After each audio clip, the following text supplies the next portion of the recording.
Welcome everyone to the summer of 2022. We are here to see what we can do in terms of buying players and in terms of selling players and in terms of making a team that can challenge for the Champions League and challenge for the winning of the Europa League in the next season. To begin, we're going to take a look at the Everton end of season review, starting with the new arrivals. It was a busy season in the transfer market, and it's safe to say there was some good business done in bringing in key signings who contributed hugely to the season's success. The board are content with the deal to sign Najim Amiri, is what they said when I signed him. If they had known what he would become, this would be an A+.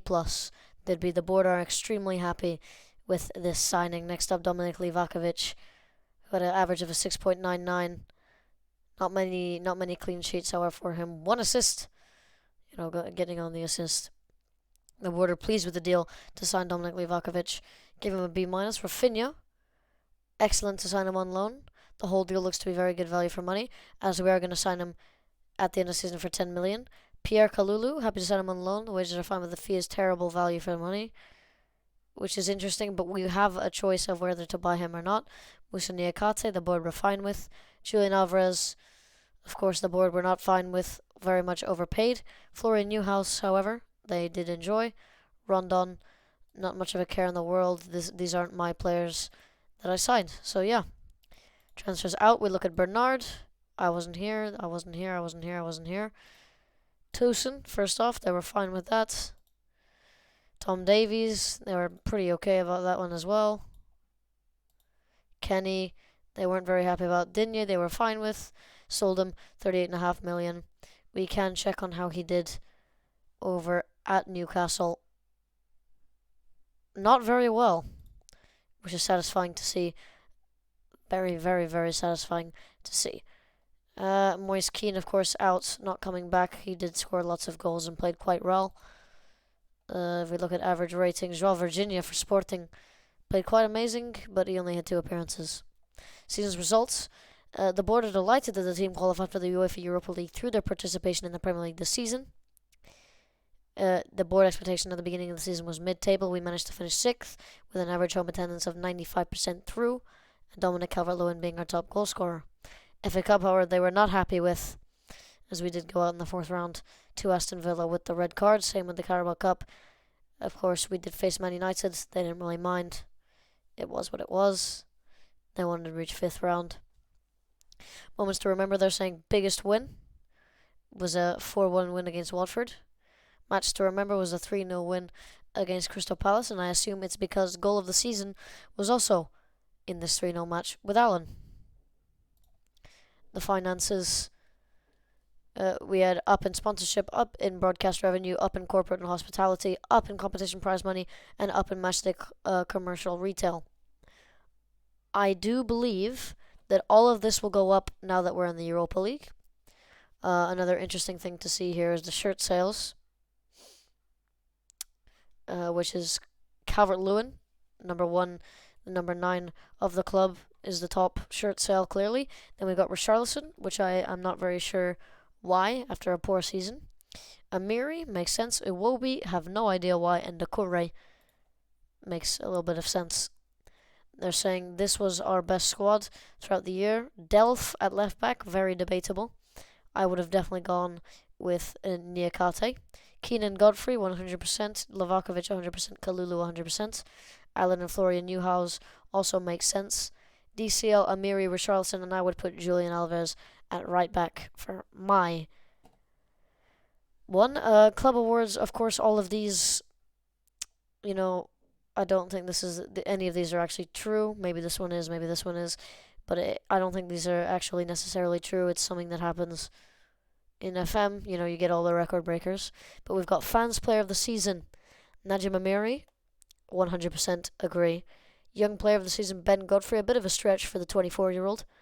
But again, he did play quite well, and if you could classify him as young, then yeah, for sure. Young player of the season. Signing of the season, just like fans player of the season, Najim Amiri. Goal of the season they give to Allen. Top goal scorer, DCL. Top assister, Amiri. Most player of the match awards, Amiri. Highest average rating, Amiri. and most passes completed per 90 minutes, Michael Keane, who also had quite a good season. Competition awards, of course, we didn't manage to win anything this season, and that will do it for that will do it for the season recap, the season review. Tuchel is gone from Chelsea.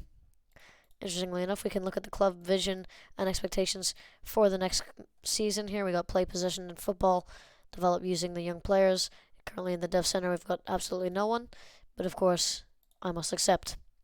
I will see you for any important things going on in the world of transfers or in the world of Everton. Bye-bye. The board have given me their initial budgets for this year, and with sales it might go up, but it's most likely only going to be going down as we make our signings.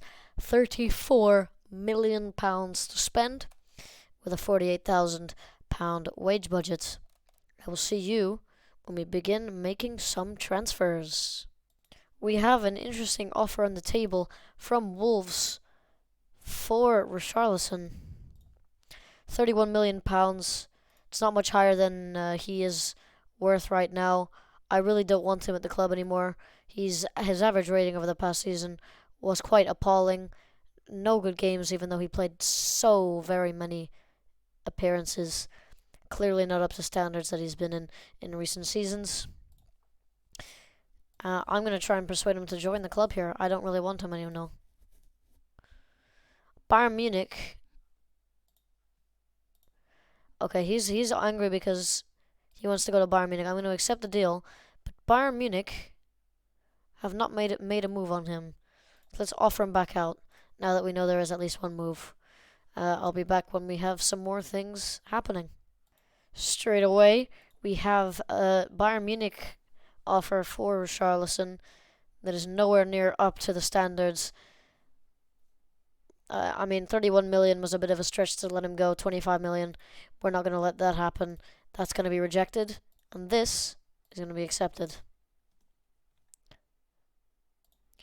Richarlison has rejected the advances from Wolves, but I'm sure, as you saw here, we are making moves for Gonçalo Inácio. We agreed a 35 million deal with 20 million straight up and 15 million in installments for this young centre back, 20 years old. Fantastic player. Would love to see him come into the club. Hopefully, it says C-, but it says sign Inácio, whatever the price, just because I think work permit decision is going to come soon anyway. So we'll see all that very, very soon. We'll come back if anything else interesting does occur. We have some more offers for Richarlison as his whole saga is getting a bit bigger. I'm going to accept the RB Leipzig one.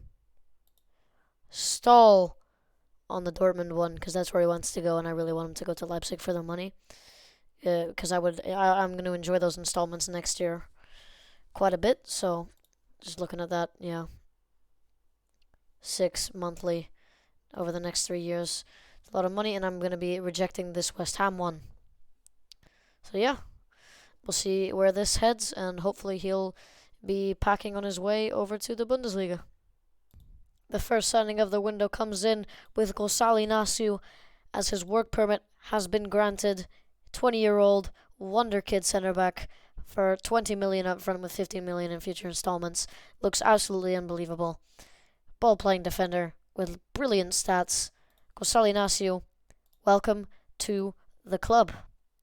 In other news as well, we've had Jordan Pickford make way out. Richarlison still is deciding his fate between BVB Dortmund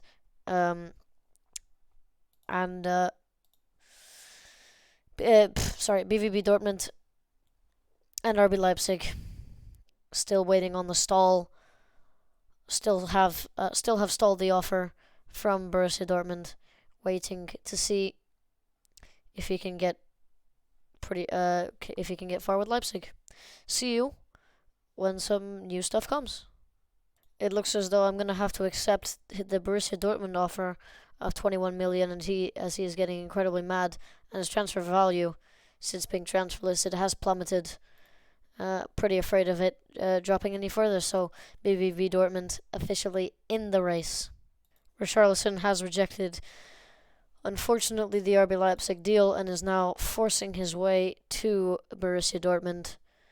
Unfortunately, not the amount of money that we did want to sell him for. I'm sure the board will be unhappy. But out goes Richarlison for a healthy sum of money. We've moved up some places. But unfortunately, Richarlison is set to leave. João Virginia is set to, after an okay season with Sporting, only 2 matches played, the young, with lack of potential player João Virginia will join Sporting for £2.7 million.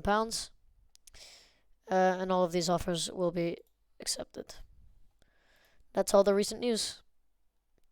See you with some more interesting stuff soon. We were named the biggest overachievers last season. Yeah. They named us biggest overachievers. Just wanted to come back in, tell you about all this. This has something to do with season review and transfer window. But yeah, we were given biggest overachievers after finishing 5 spots above the preseason expectations. All is good. Hopefully some transfers coming in shortly. Big problem here now as Tottenham look to take Ben Godfrey away. Pickford moved out on loan to Crystal Palace, but I have to accept it. I'm going to attempt to persuade him to stay.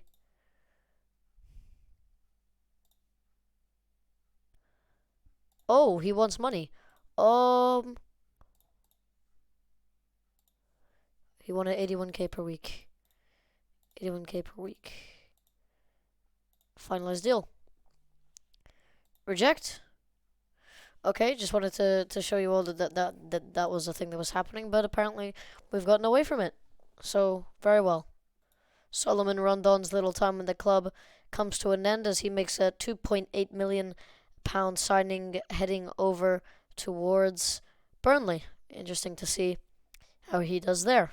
Alan granted his work permit and will be here for 2 more years. I am going to quickly just offer him out and see what people are saying, because he's 31 years old and maybe it wasn't the best decision to sign him to a new deal. See if we can get any money for him. That's what I'm doing now. If he gets angry, I'll make sure to just tell him, it's okay. But let's see here. What news do we have? Looks like no one's going to want him.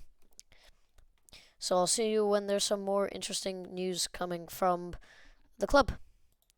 In a shocking turn of events, I have managed to bring in Dusan Vlahovich. During the past week or so, Julian Alvarez has shown very nice first off, Solomon Rondon got sold, meaning we had Julian Alvarez, who was likely going to be playing at right wing, and DCL, both of which, are both starters and all that, but they're going to have to find a way to get in to the team with Dusan Vlahovich signing his deal. In real life, he has moved for about £75 million to Juventus here, with probably our last signing of the summer so far. We have signed Dusan Vlahovic, fantastic young, brilliant striker from Fiorentina in a pretty shocking move. But, £65 million spent, and spent well, as I feel as though Dusan Vlahovic will do very well. James Tarkowski on a free, I'm also thinking about as well. But looking at the team, we'll have Alvarez, Calvert-Lewin, and Dusan Vlahovic, meaning we always have someone on the bench. Let me just check. Dusan Vlahovic can only play one position, so we might want to train something on him, or we could just drop a Wobie. Wow, look at this for a front four that could be possible. Fantastic signing, in my opinion, from us.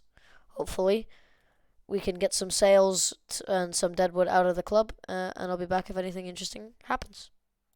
Ben Godfrey signs pen to paper on a new deal, which sees him as a star player with a loyalty bonus, 81k per week. And Andre Gomez, for 2.7 million, will be leaving the club in a very exciting time for all. And again, I will see you if anything else interesting does occur. Yerry Mina makes his way over to Inter Milan for £15.25 million. 27-year-old, has just been replaced by 20-year-old Gonçalo Inácio, Godfrey, and we have Niakate on the bench, as well as Keane. I found it unnecessary to keep Yerry Mina, who did want that move over to Inter. We have Branthwaite here, and now an actual left-back in Abdou Diallo. So, no need to keep Yerry Mina. He makes his way out of the club for a very nice extra £15 million into that budget. Looking like we have the last signing of the season. We have an £11.5 million Brazilian wonder kid that can play anywhere in midfield and at right back to come in as a backup, 20 years old, performing magnificently at Fluminense. Easy transfer to make. Made off the money of Yerry Mina to backup positions, centre mid, CDM, and right back, which will help a lot with the team depth. So another nice signing, and it's looking like we're getting ready for the actual season. So this is where I will end off. We will come back for the first 2 games of the season, right here at the beginning, which is Man United and Aston Villa, before probably coming back for Man City, West Brom, and then for Man United, Chelsea, and then for Man City, West Brom, then or even Liverpool, Tottenham. We'll sort it out throughout the season. Maybe we'll see a little bit more episodes, as so far we only had 7? This one is including, this is the 7th episode.